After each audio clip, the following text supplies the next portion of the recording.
Startups get the party, startups get the party started. Startups get the party, startups get the party started. You want tech and tacos, tacos and tech, you know we got it, eh? Startups get the party, startups get the party started. Startups get the party, startups get the party started. Startups get the party, startups get the party started. You want tech and tacos, tacos and tech, you know we got it, eh?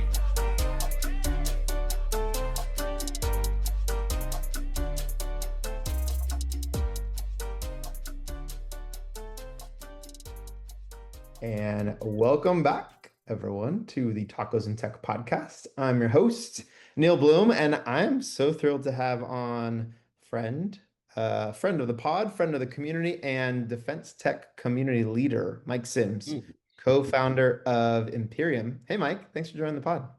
Awesome. Great to be here. I'd like to think that I'm a leader, but I'm not so sure. So I appreciate that. Yeah, Oh, yes, yes, you are, because we have already been put on events together. We have already been true. we are shared at the hip in terms of what we know the potential of the defense tech ecosystem could be and should be in San Diego. And Absolutely. you're not just thinking it and saying it, you're doing it. And I call that a leader when you're actually building not just your own company, but also building kind of the railroad tracks out in front of you so that there is Sure. track to continue to grow into. So I 100% Yeah. consider you that. And so thanks for your leadership there. But Tick, give us a high level of what Imperium is. Yeah. Imperium is basically it's a trusted marketplace for critical goods, and what that really means is it's kind of an e-commerce platform for industrials, but we index on trust. And the idea is, aerospace and defense writ large have been mostly brokered. It's very challenging to find parts. Obviously, the global trade environment is highly tumultuous. That applies downward pressure on people's balance sheets. It's just costly to do business. And we noticed a lot of companies when they were, their backs were against the wall looking for components or materials that they ended up going to Alibaba and Amazon and AliExpress and basically finding some kind of solution so they can get on with the program. I had lived through this problem at a couple of space startups. I've seen it in VC, and then I even experienced that when I was in the government of just the challenge of finding these components. Domestically, there's 600,000 manufacturers, and there's 10 million producers globally. That's a lot of options to go find. And most of these companies don't have a good web presence. They don't spend money on SEO. You have no idea who you're talking to, whether or not they're trustworthy. There's a lot of word of mouth. But when we think about strategic competition, when we think about all the investment that's going into our industrial base, starting with IIJA, IRA, CHIPS Act, now Buy American, all the executive orders, this is creating a huge stimulus in terms of producing things worldwide and domestically, yet the supply, the friction in accessing supply is fixed. So that just adds a lot of cost, a lot of tumult. So the idea was, well, why don't we just build our own global commerce platform? We'll index on the trust side. We'll do as much automation as we can on the trade, on the compliance, the finance, and the data, and ultimately just, smooth out all the friction between buyers and sellers and return that margin or return those savings as, in the form of margin so that these companies can actually just do business without the risk. And that's where we are. We're a seed staged, VC backed company. We're here in San Diego, small team just getting started. Hmm. Just getting started, but have felt the pain for a long time. Yes, As you absolutely. mentioned, man, and you started this before 2025, which is a whole, new chapter in attacking this, but also feeling the pain short term. This has been a multi-decade Yeah. problem. Why don't you set the stage a little bit for us, both how you felt it. So how did you, really kind of come up into this? And then we'll talk a little bit about maybe the history of the defense industrial base a little bit too. Sure. Yeah, I mean, so my quick background, I'm originally from the Bay Area, and then I've been down here in San Diego for over 20 years now. But, I was a trade guy. I went to trade school, and I What liked kind of cars. trade? What I went to Universal Technical Institute, which is kind of like the lead, that would be the Harvard of trade schools, if you will. Um, So it's a fantastic school, and I think I'm most excited about all the kind of emphasis on blue collar right now and their need is servicing. I think that's incredibly important. We can dive into that a little bit, but um, yeah, I went to UTI and I went there for automotive, diesel, and industrial mechanics. That basically is just being a a gearhead with all your buddies. And I was a 2-year program. Then I went to Mercedes-Benz and I was a technician right here in San Diego. That's actually what brought me here at Mercedes-Benz of San Diego. And then after that, I ended up joining the Marines. But I started off kind of in the blue collar space as, going to trade school and wrenching and welding and fabricating for a living. So, Wow, yeah. that's incredible. Were there others in your family that worked in the trades, or how did it come to mind for you? I mean, when I was in high school, I played baseball, but I was really a really good cyclist, and I was on a junior Olympic development team actually. And so I worked at a bike shop in all of my high school, and so we were always wrenching on bikes and all this stuff. And then I had a 1967 Dodge Dart in high school that barely ran. So I had no money, and I had to try to figure out how to get it to run, and that's kind of what got me interested in mechanics. Plus, a lot of my friends we were kind of like the hot rod crew, right, at high school, and we all went to UTI, and the rest is history. Yeah. Yeah. Wow. Is everyone still in the trades? Do you keep up with everyone? I'm curious. Yeah, actually, most of my that, I've had so many different careers, and most of those guys are still in the trades. They're all, getting ready. They're wanting to retire at the end of the day. They're sick of working. What was it like going into the Marines with already a bit of a skill? Did that actually give you like a path, or Yeah. what was it like comparatively? Well, it's so funny. I've always been interested in a lot of things, and our generation, obviously, we grew up in the global war on terror. We saw these things manifest when we were young. This was like a call of duty, if you will. In fact, I was at school at UTI when 9/11 happened. I was 19 years old. I didn't even know what the World Trade Centers were. I was completely naive and ignorant of the world. I was just hanging out with my buddies, working on cars. And as soon as I got to work, which was actually building race cars for like these off-road, all the Baja trucks and all that kind of stuff. And they rolled out the TV, and I saw the second tower get hit with the a plane, and I instantly knew that we were going to war. So about 2 days later, I went to the Army recruiter whenever they opened it up. I'm like, I want to be fighting in Afghanistan. I don't know where it was, but I want to be a fighter. And Wow. he pointed to some guys in the bushes, like on a picture, and I'm like, I want to be those guys because they're all green paint. They had this thing called the SOFLANCE big laser to laser designate bombs. And he's like, oh, those are Rangers, and it's a 6-year contract. I'm like, I don't care. I'm going to go. This is like our generation, right? So I signed up and everything, and I ended up not doing it mainly because my mom was helping pay for school, and I'd already committed to this. I'm like, well, I'm just going to do this. And the last war that I remembered was the Gulf War. It lasted like 3 months, and I was like, well, if I'm in for 6 years and the war is going to be done before I'm going to be sitting in the mountains with like green paint on, not doing anything. So I ended up finishing school, and then working as a mechanic down here in San Diego. And then at that point, right, the Iraq War had kicked off in 2003, and I watched the whole invasion and everything. And we're here in San Diego, and you can't go anywhere without bumping into a jarhead. And so I was kind of reinterested in it, and I'd kind of maximized everything as a technician. I was a ASE master tech. I qualified on everything, and I looked up and down the shop. I can kind of tell that this is it, right? Like there's guys that are 50 years old still doing it. I'm like, I want to do something else. So I quit my job. I went to Thailand for a month with my friend. We backpacked all over the place. It was awesome.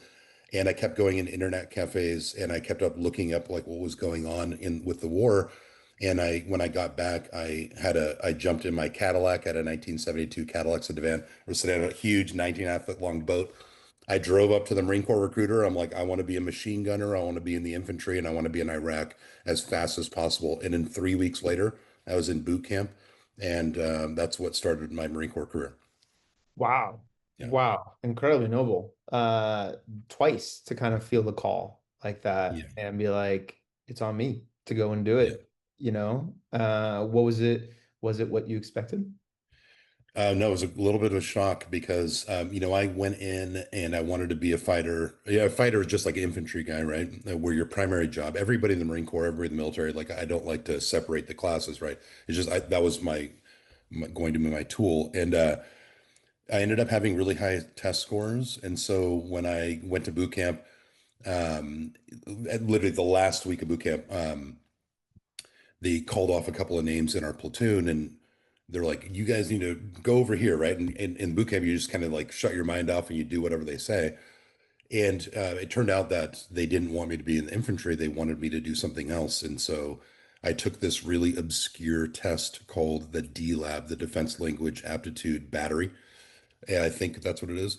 And it's a fake language, and you have to infer grammar rules and all these things. So you kind of just sit there with headphones and they ask you questions. It's like literally you don't know anything about this language. And then if depending on your score, you'd go to language school, and then depending on how high your score is, they would pin you on a language, right? And so my language, I ended up passing, and they kind of broke rank. They're like, "Hey, look, we don't need you to be a infantry guy. We need you to go do this." And they didn't even know what the job was, and they're like, "Well, you're going to go to school for about 2 years, and then you'll be out in the fleet." Which is just the normal Marine Corps. So I'm like, and they signed me a bonus. They're like, you have a top secret security clearance and you're gonna have $4,000 bonus. I'm like, $4,000? I'm like, heck yeah, sign me up. I've never had that much money because I spent it all on Bud Light and my Cadillacs and stuff. So it turns out what that job was. So the shock was, right, I went in to be a machine gunner. I ended up going to an intensive language and intelligence program, which I was never really an academic. And so that was challenging, and so especially because my whole pipeline was about 3 years or so before I even got my first deployment. And at that time, again, I wanted to be a fighter in Iraq as soon as possible. Now it's 3 years later. I have like a degree. And I'm like, what's going on? I thought the What Marines were supposed to be like knuckle draggers. what languages did you learn? It was Arabic. So Wow. I went to the Defense Language Institute in Monterey, which is like the premier language school. It's a full immersion. We had like 10 people in our class, nine, masters or PhD, like linguists, professors from the region. And they just showered us in Arabic, reading, writing, speaking from day one for, in my case, it was 21 months. And then after that, I went to our intelligence school in Texas. Oh, wow. And then out into the world, or were you mostly stateside? Yeah, then I came back and I went to reconnaissance school and parachute school and a couple of other schools to kind of round it off. And after that, I deployed to the Middle East and used the language. It was really interesting. Loved it finally. And then after that, I switched gears and ended up going to selection to become a Marine Raider and Marine Special Operations Command, which is the Marines' contribution to Special Operations Command. So like a sister unit to the Green Berets and the Navy SEALs and all that kind of stuff. Wow. Yeah. Wow. Interesting. All on the way, you're using ton of gear, obviously, Yeah. using different gear for different roles, right? You switch Yes. roles a lot. Can Yeah. you take me through a little bit of just like what's it like to use tech and gear Hmm. as like in your everyday use? Now that we're thinking about building defense tech, right? Like think Oh, about yeah. you as the end user. What was your experience with it all? That is such a good question. And it's actually something that every time I see a piece of technology, I mean, the technologies that are coming out today are insane. They're world class, built by the smartest people with smart capital, and it's all net positive, and it's just incredible. And there's a lot of inspiration, obviously, being drawn out of Ukraine in terms of applied technologies. And I think there's a lot of lessons learned there. The whole job is tech. Like, what's interesting is being in the military, especially SOCOM, every operation that you want to do, you have to sell it. It's like a pitch deck. You're selling risk. The whole thing is risk. And so, when we're going to go get a bad guy, we're going to go look at a bad guy, we're going to go do something out there in the world. It's not like we just pack up one day like the movies and we just jump in with no plan. The plans are extensive. They take months to plan. Depending on the type of operation, it needs to oversight from ASD, like, a congressional oversight committee. There's lots of echelons that needs to get approved at. and then we go, right? Because if anything goes wrong, there's a lot of risk. The president might have to get on the phone or, one day and apologize to another president. That could work its way out in a trade deal, right? So, or there's somebody that's in jail or what have you. So in that, to de-risk a lot of the stuff, we need technology. We need drones, we need night vision, we need incredible communication with that is operating on different channels that's encrypted. We need planning tools. We do, the interesting thing about SOCOM is that we're not stuck on, green gear, we would call, which is like your programmer record gear. We can go buy whatever we want. The Mhm. mission is what determines what technology we use. This is actually where I see maybe some friction or some dislocations in, how technology is really used. For a startup company that is building a thing that wants to get to a government customer, the reality is that government customer in the DoD is only doing one thing. They're trying to fix a problem. So that problem is not going to persist in perpetuity. And there might only be like four people working on that problem. That's it. The Air Force, the Navy, the Marines, the Coast Guard, and the Army all exist because they cover different risk areas. The Army is typically land, the Marines is, littoral land, the Navy is obviously Navy. So nobody's really overlapping that much. And the same thing goes in the problem space. So the markets look big when I see somebody say it's a $1 trillion market, but in reality, the problem is fleeting, it's not permanent, and the people that are doing it are few and far between because there's so many problems. So it's all technology, but I'm not sure that the scale actually I'm not sure the math is mapping to the scalability, but yeah, the whole thing's technology. That that's a little of your VC hat, I feel I know. like, coming through on that one, right? Market's not big enough. But the problem is real because it's life or death in a lot of situations for Yeah. people. But like you said, it may just be, one division that needs that Yes. one, right? Which is maybe doesn't need hundreds of millions of venture capital to solve that problem. Maybe there's a lot of other ways to solve that. We, And oh, go ahead. yeah. Well, I was going to say, like, every once in a while you hear there's a flare up in North Korea, right? North Korea is, way up there in the world and it's cold. And so what we don't have a lot of is cold weather gear just sitting around. And so you take a division, right? Like First Marine Division over here in Camp Pendleton. That's like many, many derivative units. There's Marine Expeditionary Forces, right? And it goes into divisions and it kind of just trickles down to the unit of one person. That they might say, hey, well, we need to go buy a bunch of cold weather gear, but there's not enough money to go around. So they buy it for like one unit who's going to go to do an exercise in Norway. And then after that, that gear will sit in some depot in Barstow for 5 years. So the signal is, oh, they need cold weather gear. So every company, Patagonia is throwing contracts out there. Everybody's trying to get a win. But really, it's the problem existed for like 3 months because the leaders of the two countries were beefing a little bit, right? And then it went away. So you get a lot of false signals, and there's not a lot of sustainability on these problems. Mhm. So to your point, yeah, you might only do this thing one time. A lot of the problems that we were working on, like I was personally working on, I needed technology, but I just needed one of them because it was one mission. I was going to use the thing. And then after that, I don't know what my next mission is going to be. So, what we're not going to do is stockpile a bunch of SKUs thinking Mhm. that there's something that's going to happen because I only have so much money to spend. Yeah. Interesting. Yeah. And also, you soldiers, technicians are ingenuitive people, right? Yeah. It's not you can solve problems too. How much Yeah. of the problems that you solved internally and, didn't look to just buy something off the shelf? Yeah. I mean, there's a really good story, and I'll name drop them, but there's a great two guys are incredible. Scott Sanders, who leads growth at Forterra, and also he's the guy that won the first contract for Anduril. It was like a $1 billion IDIQ for some like Mhm. border technology. And then Chris Seifert, who's also so Scott is the CRO over at or the chief of growth over at Forterra, and Chris leads growth like operationally over there. Chris Seifert, and so they needed a way to do advise and assist. So a lot of our authorities, we don't actually put Americans in the problem set in a lot of countries. We work with our partners, we train our partners, we equip their partners, and then we send them forward, and then we help them from afar. That whole scheme is called, or schema is called advise and assist, and there's like levels to it. So they needed a way to field technology into their partner force and go push ISIS back from the city called Marawi in the Philippines. At the time, this ISIS, affiliate, if you will, they kind of just like they buy the stuff off eBay, and then one day they wake up, they call themselves ISIS, right? And at the time, ISIS was sweeping through the Levant, taking like Raqqa and Mosul. And so this organization in southern Philippines, they like to do this stuff. And so they take over a whole city called Marawi. And well, we got to take the city back, right? But Americans aren't going to do that. We're going to do it with our partner forces. So how they did that, they had to innovate.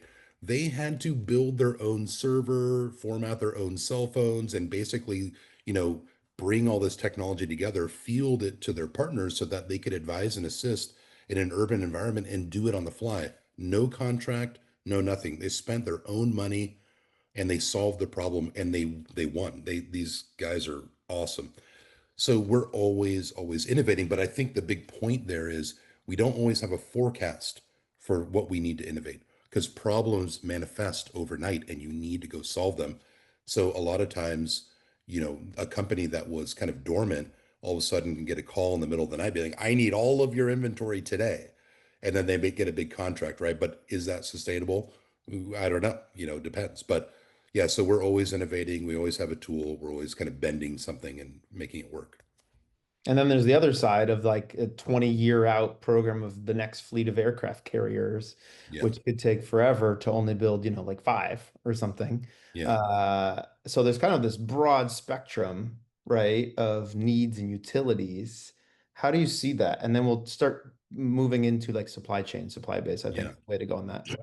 Well, capital assets like big giant pieces of equipment like submarines and aircraft, you have to forecast. I mean, there's steel, there's jobs tied to it. It's more than the aircraft. It's more than an aircraft carrier, obviously. Mhm. And I don't have the wherewithal. I'm not, I don't have agency over whether or not aircraft carriers are like need to go away because there's FPV drones. My gut says no. I think, when the invasion of Ukraine, by the way, when Ukraine was invaded by Russians, we grew up always wondering what it's like to fight Russians, for better or for worse, right? But that's like our kind of like our anchor enemy over the long term. So all of our targets were called Ivans and all these things. You're kind of conditioned, right? Um, and when I saw them invading, when I saw their airborne unit land and I saw their planes that were flying, I'm like, we could absolutely crush Russia. Like their skill level was so bad. I'm like, we've been hyping these guys up this much. I'm like, it was obvious junior varsity, everything. So, but a lot of commentary that I heard in the Valley or on LinkedIn was like, tanks are obsolete now. Helicopters are obsolete. Oh, I'm like, do you know how the battlefield works, dude? Like, you have to have tanks. And you know what? When you get out there on the battlefield, the first thing you're going to want to do is run into a tank when you start getting shot at. Everything can get hit, everything can get destroyed. So you have to work on tactics and employment. The difference between the United States and a country like Russia that just uses, troops as commodities is that we use risk mitigation. We think about the long term. We have generals that are incredibly smart that go to many, many schools and figure out the theory of war so you can still use armor. So it's, where I see, Valley saying, oh, tanks are obsolete because of this. But what they don't understand is how tanks are actually employed, how somebody considers the use of tanks when they're used. That's why we have families of vehicles. That's why the industrial base, the defense industrial base is so big, because we need like redundancy on every random problem that could ever. And now the general is really more of like an orchestrator, like the guy up in front, the trombones, he's trying to create a symphony of destruction, kind of like what's the Iron Maiden, right? Mhm. And it's true. So these are orchestrators, these are artists really that are using some science and everything. And so what does that apply to the supply chain? Well, if you think about, a lot of people look at Ukraine, for example, and they're like FPV drones and drones are like the innovation coming out of Ukraine. I think the real innovation out of Ukraine is that there's a supply chain that's easily accessible from the FLOT, which is the forward line of troops. Those are guys in the trenches with the guns and the factory. So the goal is squeeze the factory, remove distance and friction from the factory and the fighter. And then now that fighter is basically collecting data daily. And whatever the new latest battlefield developments are, can get refactored into a capability that gets re-ingested by the fighter. That loop right there is all dependent on supply chains. And so when we think about tanks, when we think about problems, when we think about just the dynamism of battle and global warfare, there's too many things that we need. We can't forecast it all. So what we really need to do is figure out a way to access supply chains much easier so we can solve in real time, not wait for programs of record. So aircraft carriers will always stick around because they're bigger than aircraft carriers, but all the commodities, the consumables, we need better access to supply chains so we constantly innovate on the battlefield. Well, to speak to the aircraft carrier, the fact that it is a city means that it actually you can do the things of a city closer to Yeah, the battlefield too, compared to like back at home, theoretically, absolutely. right? So now maybe the aircraft carrier becomes a partial factory in terms of 3D printing stuff that maybe you needed back printed back in the States, Absolutely. right? Absolutely. So these floating, bases include floating factories. And I think it's interesting the way you talk about it, just kind of compressing the learning curve to solve problems. I worked on the Bradley Fighting Vehicles I created the air conditioning Mhm. unit for the Bradley Fighting Vehicle Yeah. in 2006 and 7. This is a vehicle that had already been in the Gulf in 1991. It already gotten to 150 degrees inside, and yet they still didn't feel like it was a need to that we should reduce the temperature of troops inside. And only Mhm. 5 years in 4 years already in Iraq, they're like, we should do this, and it didn't get fielded until 2012. Wow. Um, so Wow. they went when the Bradley was designed, I think like 80s, and 2012 is when they're like, we should field an air conditioning unit, which was on too late. Right now, the Bradleys are in Ukraine. I don't think they need air conditioning units on Right. Bradleys in the They need Ukraine. heaters. Right. Probably. Yeah. Exactly. So I don't know, just like that learning curve, super interesting. And I view the same way that you view around a little bit of excitement to see what the Russians are like, the same with like this is a chance for engineers to go to the Yeah. front line and be like, what are the problems worth solving of today? Right? Like that is, if you're interested in defense tech, I mean, I kind think of we got to need be there. more engineers on the front lines. Because the building a heater after years and years and years. And you look at the exterior of an armored vehicle, and then now they have these chains and all this weird stuff to kind of like dissipate the energy from a shape charge, right?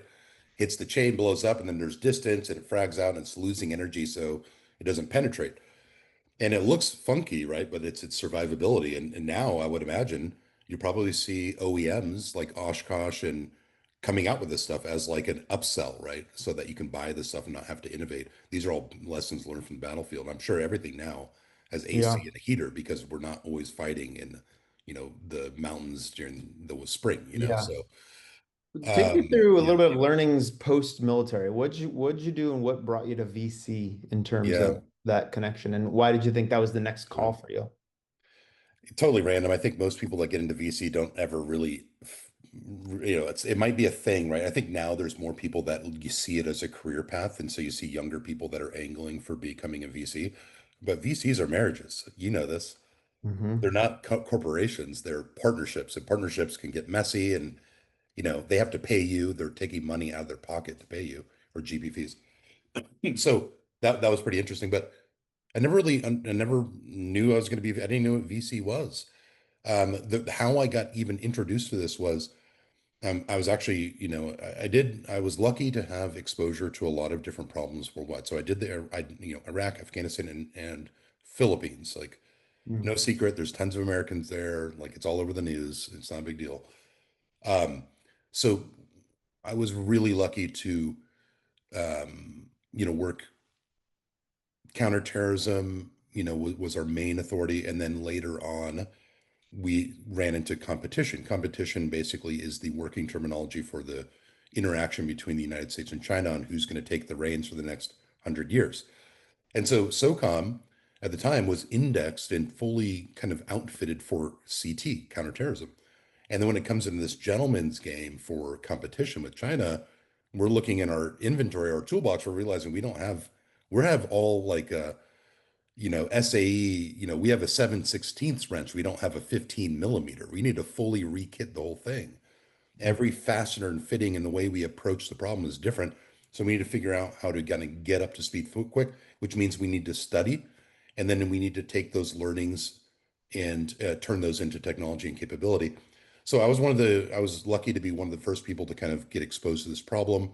Lots of report writing, lots of ideation, and in that, the at SOCOM at the time had put together a small team of investors and technologists and flew them around the world to go sit with the people on the problem and kind of see, hey, what's going on here, and how can this turn into technology?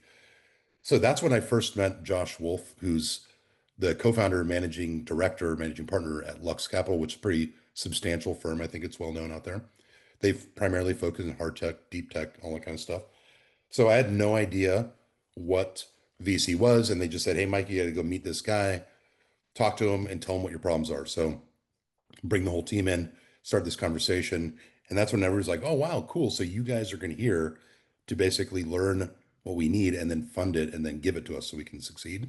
Yeah, so I met him, and so my that was when I was first introduced to the concept of VC, and seeing these problems abroad, especially really doing a deep dive on the Belt and Road Initiative, which is a $1 trillion at this point 13-year supply chain strategy. This is the strategy that China is deploying worldwide, a soft power strategy to be able to gain access to the resources it needs.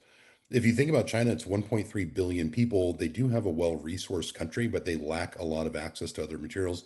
And in order to sustain the population, they need to import soybeans, they need to import pork, they need oil, they need resources. A huge consumer that's growing a 800 million people out of poverty. So their discretionary spending is going through the roof. And what does that applies pressures to the supply chains? And so they go out there and they seed basically all of these equities in every country to ensure that they have a life stream to support their country, right? And so we saw this firsthand. And there, what I didn't see was any US companies going out into the world and competing directly with Chinese companies. My first time in the Philippines, I didn't see a lot of Chinese diaspora in terms of business. My second time, flooded in the Philippines. It's insane. Like, every elevator I got into was just business people, zero Americans. And I was like, we are going to lose if we don't figure this thing out. So when I met Josh Wolf and I kind of understood what he was doing, that kind of, turned on a light bulb in my head. So I was looking for different opportunities, and I realized there's a big opportunity to start a company of some sort and start competing, right? Not competing because we don't like China, right? Competing because China's competing and we're not, and we're becoming complacent. If we were serious about, directionally about where the United States is going to go over the next 50 years, we need to start competing. So I'm a competitor at heart. I love it. It's fun. And I was like, cool, I'm going to do it. So I ended up getting out of the military. I did what most military people do, I guess, is they go get their MBA and they try to get into finance. And so I did that. I did a Goldman Sachs apprenticeship, which is like their veterans thing. And then I did a startup hedge fund in the middle office. And then after that, I was like, okay, I know what VC is. I reconnected with Josh and I stayed there for a year, mainly just to kind of understand how it works, to try to take this idea, right, and ideate and connect the dots and try to do something. And that's why we have Imperium, apart from the problem. So, Mm. Super interesting. I didn't know of the Belt and Road kind of piece as a bit of the inspiration there. yeah. I Um, mean, Imperium in many ways is kind of like a digital Belt and Road. It's just right. a better, faster way of doing it. So, Take us through a little bit of the macro that's changing dramatically now, right? The Ukraine war being one of an impetus, mhm, being like, whoa, the weapons and the battle is changing. mhm. Then suddenly realizing, whoa, we're so dependent on Chinese and other suppliers for stuff. Like, what's it look now going through to rearm our Mhm. military today, you think? Well, it's really interesting because a lot of people will say you drones are a problem, right? Like drones have always been a problem. We actually started using drones like these manpack drones in 2010 as a Mm, crude version of them. And then I was in Mosul when ISIS started using drones on us. DJIs are dropping. I mean, you're walking around the battlefield, there's like drones and you're just like kind of stepping over them. There's so many of them, but they mm, were kind of crude. They were obviously precursor, kind of MVP, if you will, for what we see today. And what I think has really changed isn't the technology, it's the willingness to use the technology is what's mm, changed. So when we see that, when we see somebody's like, oh, we need counter drone infrastructure over the whole United States, which I agree.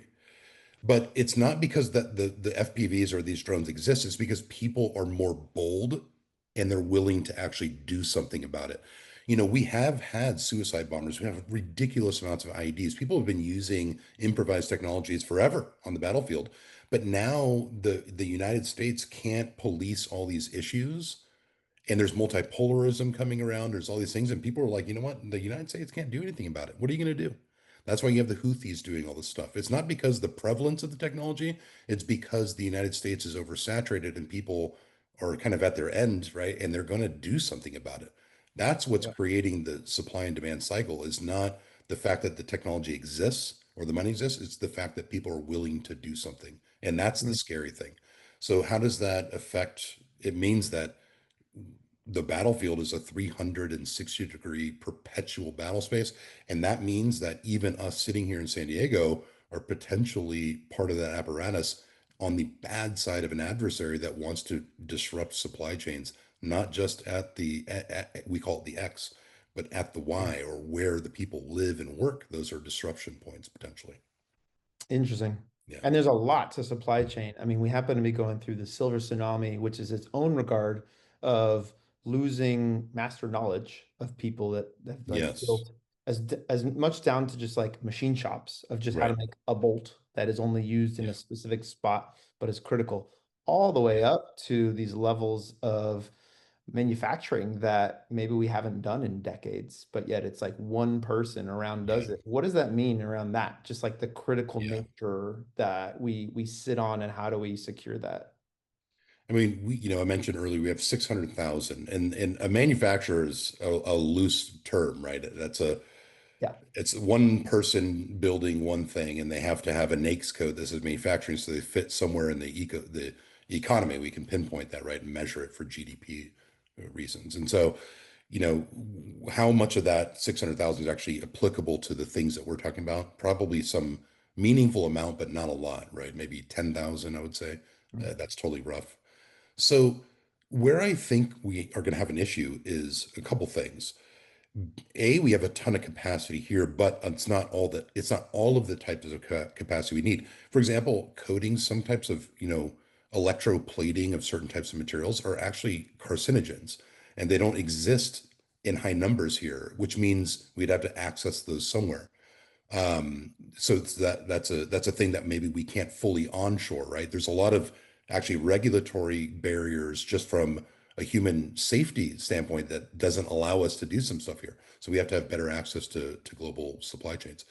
The other thing too is most of these companies, these are rough statistics, 600,000, right? 98% are SMBs, 70% of the SMBs are under 20 people. Most of them have a succession plan, or succession issue, like you pointed out. And the I lost my train of thought there. These companies don't have healthy balance sheets. They can't get financing. A startup in Silicon Valley can go raise $100 million and they have infinite capital. But a company that's been around for 30 years that's doing a specific process has to wait for somebody in a private equity cape to come swoop in and save them. Otherwise, that succession plan actually finishes and that thing just gets liquidated for parts. So, one of the things we need, like if we're talking about reshoring and reindustrialization, all these things, they need access to credit, Mm. better capital instruments to be able to allow them to scale into production and take some risk. But right now, you might have a machine shop that is in geared to produce one thing, but now you're building TV stands because that's the only purchase orders that's coming in. And you're just trying to make ends meet and put food on the table, let alone scale into a reindustrialization, nationalistic kind of like war horse, right? So where I think that how we can do that, this is one of the things that we're trying to do at Imperium. We are building this marketplace. The marketplace really is just a way that we reduce friction between buyers and sellers discovering each other and then interacting and then exchanging goods, or value, I should say. But really, we want to measure all those interactions so we can get data on what's going on in the economy, what's going on in a particular commodity in terms of demand and supply and demand, all these different things that go on in a trade. We want to instrument the whole thing so we can measure that data. But the real thing is we want to give companies a credit score. We would have to, create, kind of a composite risk score, right? That would be approved or accepted by some private lender. But the idea is that we create a space for companies to interact. All those interactions are measured. we have more data on the economy, and then we can take those in terms of risk profiles, and then people can actually get access to credit to scale into a purchase order, to maybe use working capital to expand because we're providing them data on a market that is an opportunity that they otherwise wouldn't have, or suppliers are getting paid earlier, so they're willing to do more business. There's just a lot of there's a lot of mediums gray space that just isn't solved yet. And I think we can use market mechanisms to basically solve a lot of this stuff so we can overcome these structural issues in our economy that we're always talking about when it comes to manufacturing. That's really interesting to think about. There's so many pieces that also come to mind around labor Yeah. and where labor is changing skill sets. But at the same time, we have the promise of humanoid robots coming Mhm. that may offset labor. And the trades seemingly feels like to me have been taught less and less, trade Sure. schools closing. Where do you Yeah. think the labor part, the future of labor comes into all of this alongside these Mhm. businesses who struggle to like the way that you talked about too? I think we're going to see pushback on technology. We all sense it with AI, right? But I just read today that Amazon, there's some leaked memo, or who knows what it's real, right? But it plays into the narrative, and I think it's true enough, right? That they want to replace 600,000 workers with robots. These are 600,000 workers that are extremely vulnerable in the economy. These are people that lose jobs at the slightest directional change in the wind. These are people that struggle to make ends meet in an inflationary environment. And so while the shareholders love the idea of robots and everybody loves them, there's a real impact there. And I think that, when we see labor, there's definitely kind of an emphasis on blue collar, but I'm not sure it's actually changing that much. It's just that the blue collar is surfacing because the white collar surface is kind of getting eroded. And now people are looking in, they're like, oh, I didn't even know this is a thing. And then you look at education, which is incredibly expensive. I think, I have a kid in college, and my daughter's going to be in college next year.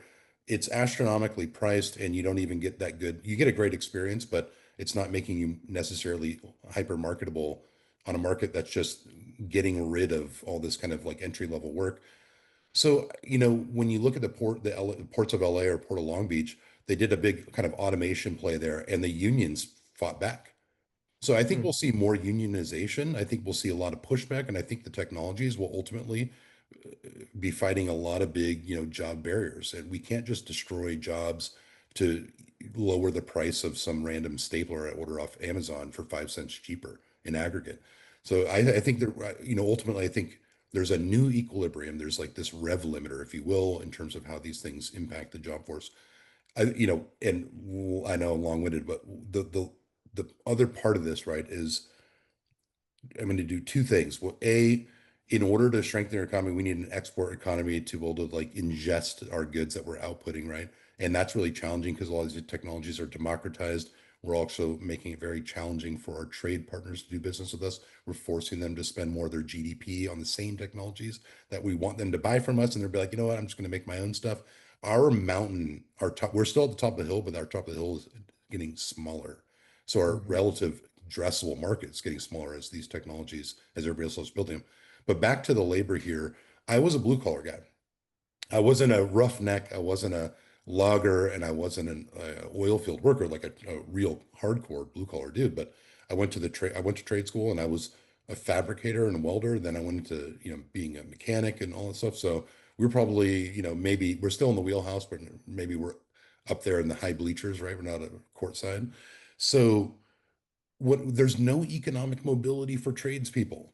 This is the problem where when I hear, first of all, when I hear the Valley talking about, blue collar this, and I'm like, well, get your hard hat out and start doing blue collar work and tell me how it goes.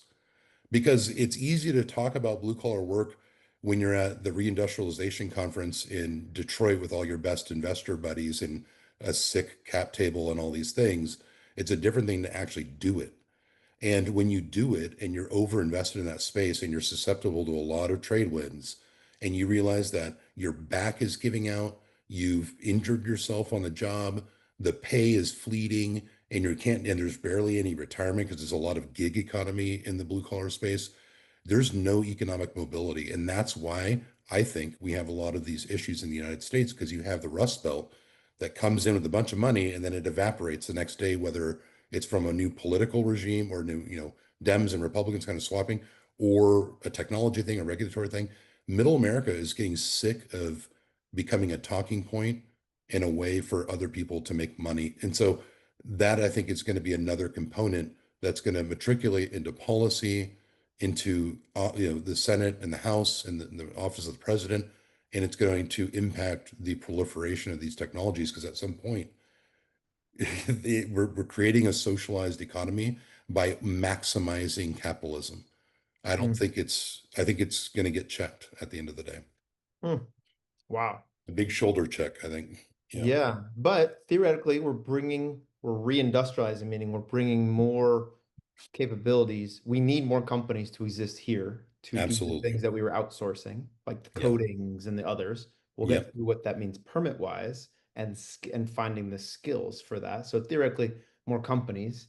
But then again, like you said, if your only supplier or customer is the military, you might not be producing a lot. So you might be a small business. So you might be creating a right. whole bunch of new small businesses with very specialized skills. Fine. Um, so jobs maybe pop up in more SMBs, like you talked Yeah, about there. But we also are trying to trim our governmental spend as well. yes, So yeah. how do we reindustrialize, create more capabilities as a for ourselves, but also get ourselves out of debt and not spend so much on war? Yeah.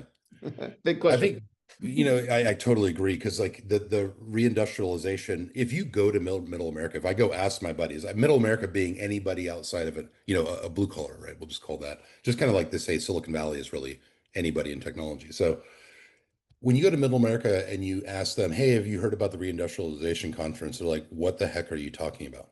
Mhm. Hey, did you know that there's cool LA Tech Week and they're talking about like factories? What are you talking about? The reindustrialization, I think, is a great, it's obviously an incredibly great thing. We need it. I'm a full-blown advocate. Where I tread lightly is I feel like it is ignoring the everyday worker, you Mhm. know.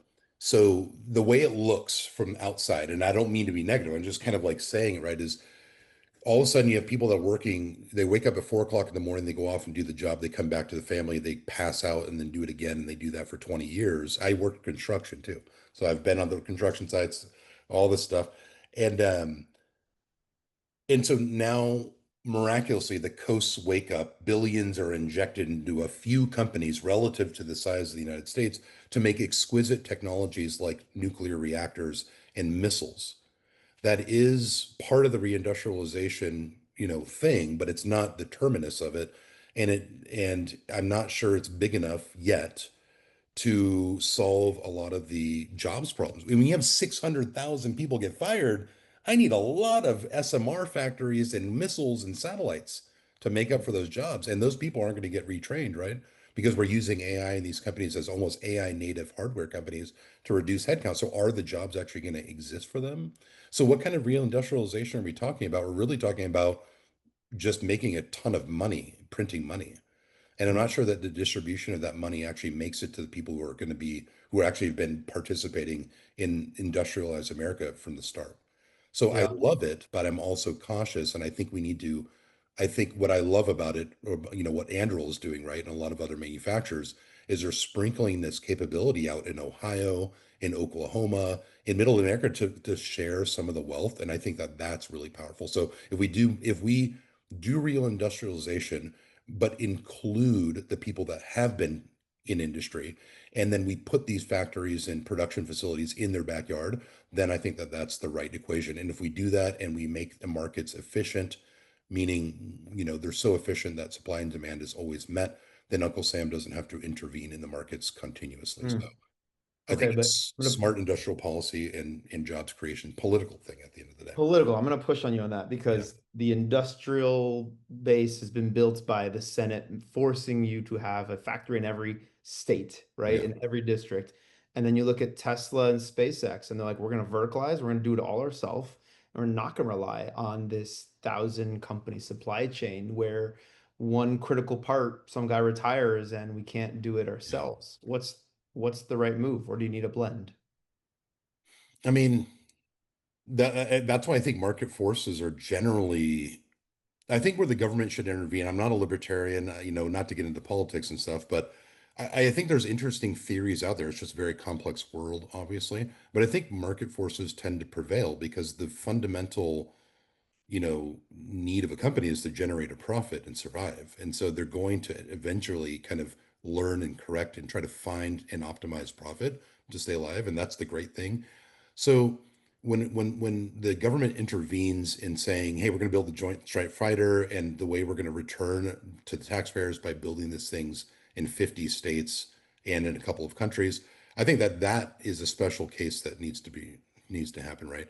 But I think states ultimately have more control over how to attract business, and so you see California competing against Texas. You see, Oklahoma and Ohio becoming, their senators presenting really in Huntsville, Alabama, for example. If you read, there's a really interesting, kind of report on how Amazon's rocket business is being built mostly in Huntsville and what the government did to incentivize those jobs. So I'm not sure the federal government is the right tool. I think that representatives from the states becoming competitive are the way to even out the distribution. And then you need heads up leadership at these companies to say, you know what, I'm going to take an L on my profit by 5 points or 10 points because I actually care about putting this factory in,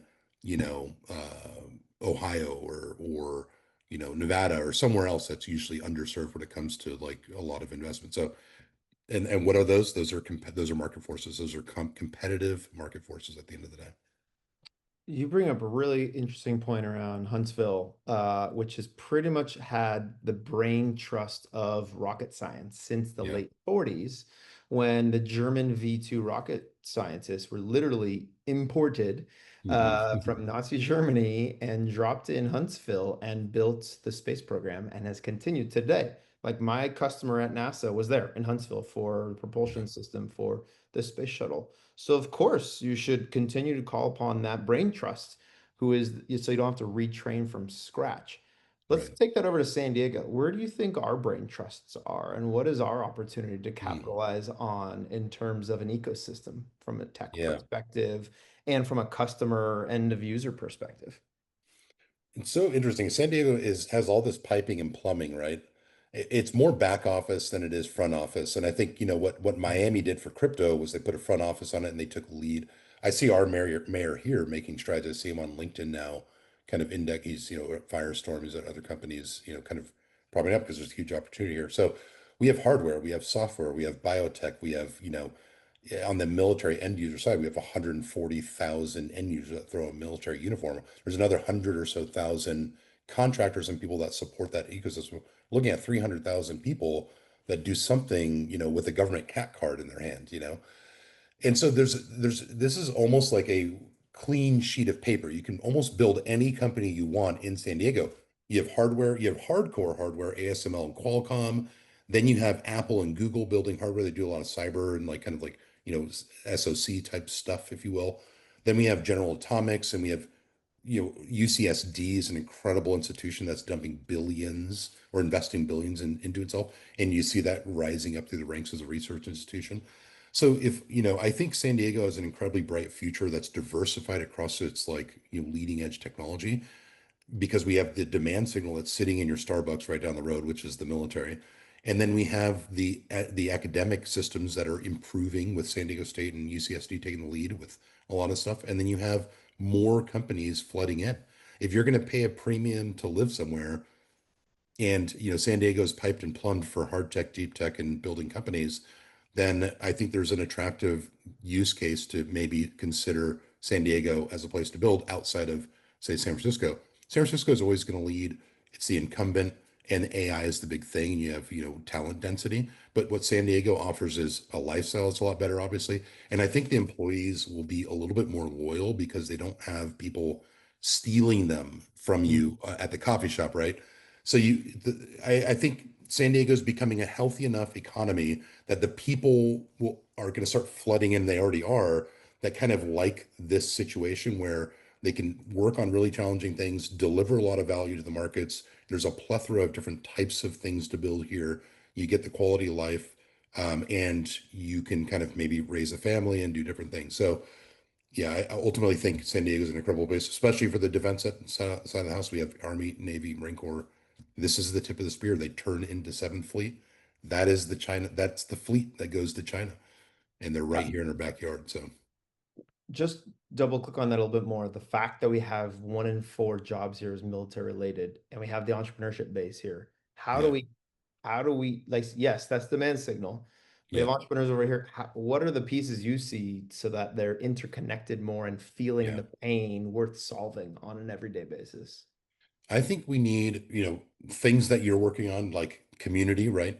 We need to concentrate more and get more interactions. Basically, take these elements and put them in jars and shake them up and see what comes out of it. San Mhm. Diego has been so low key for a long time. People kind of settle in. They're like surreptitious investors that work at big firms, but they live here. I get surprised every day at the types of people that live here. Even when I was at Lux, which I'm not an investor, right? I was just lucky enough people are like, oh, Lux is in San Diego. I'm like, no, it's not really. I'm just here, right? So I No, but think we your need more. eyes and ears, better than no one Absolutely. here for you to see like, oh, there's technology here, or there's a need Yeah. worth solving. So being here is step one, but like you said, more interactions. More interaction, more in-person interaction, and we need more investors here. We need a flywheel. We need more Mhm. company. We need more people building more of these companies, and we need more investors investing in San Diego. And then the city of San Diego, through a multi-pronged kind of marketing approach from the actual mayor's office and maybe teaming up with El Segundo and different things of like, embedding and seeing how these systems work. And then on the private sector side, it's just creating these communities that allow these interactions to happen at higher intervals with more quality and then see what spawns out of them. And then that is basically the energy that gets breathed in the flywheel. And after that, companies like Saronic and Firestorm, for example, or Episci getting acquired or Shield AI, these are big signals that we need to double down on. And it's basically a bat signal, like shine it up in the sky and start Yeah. bringing, everybody in, all the characters, so yeah. Totally. What I've been enjoying doing the community work with you, something I've noticed over our monthly defense tech gatherings is that there's a lot of commanders who are going to be retiring in under a year showing up saying, Mhm. I have this knowledge. I don't know what I'm going to do next, but I know it's valuable. Yeah. And I find that really cool that they're finding our way to us, Yeah. really, right? They're saying, I want to be on the other side now. I was the end user. I want to be on helping design the next thing Hmm. because I was tearing my hair out doing whatever Hmm. requirements building, right? So I think that's interesting that they're finding us, Yeah. the tech community. I don't think we're doing that great of a job reaching out, to be honest, to active duty or transitioning, saying, come feed us, what we should be working on and where should we go spend our Yeah. money. So it's Yeah. just something I observe that I I hope agree. I hope Totally we can agree. continue to do. Uh, Absolutely. something obvious, you've been in San Diego 20 years. You've had a lot of tacos in that time because we Hmm. all have Hmm. tacos at all the time. Do you have a favorite taco spot in San Diego? Yes. I'm in Encinitas, and so City Tacos right down the road. It's just awesome. And I love it. And I usually get 5 tacos. I usually don't finish them all because my stomach's bigger than my eyes are bigger than my stomach. But yeah, I love them. They're awesome. They have all kinds of different types of tacos, and so That that's pretty much the spot for me. That's the so there's this split in downtown Encinitas. Are you a taco stand fan or a city tacos? Taco stand to the north or city tacos to the south? And it's more about are you willing to wait in line or do you Yeah, want a variety, yeah. I go for the variety because the way I get there is through San Elijo Lagoon, so I hit that first. It's a little bit of a quiet spot. Sneak. I think people run to the taco stand, right?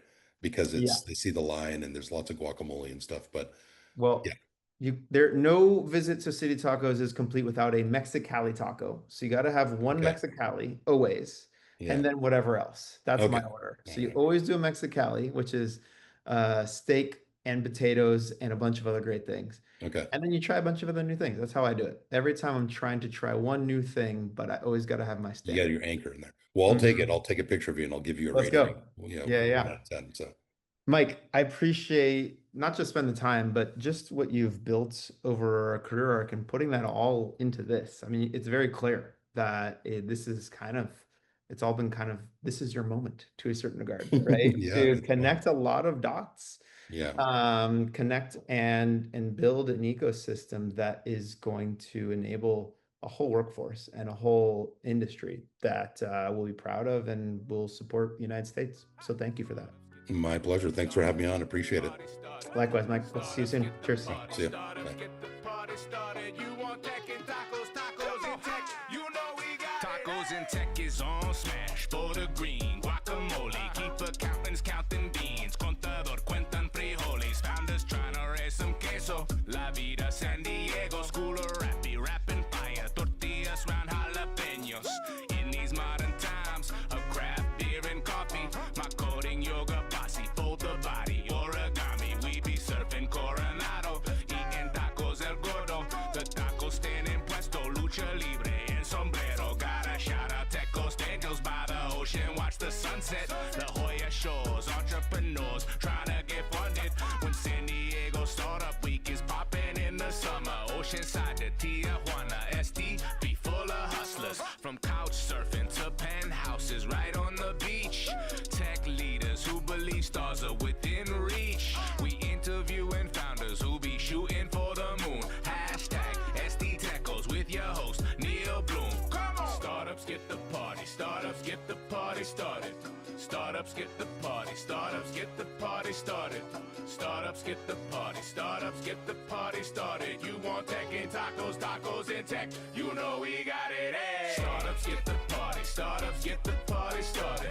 Startups get the party. Startups get the party started. Startups get the party.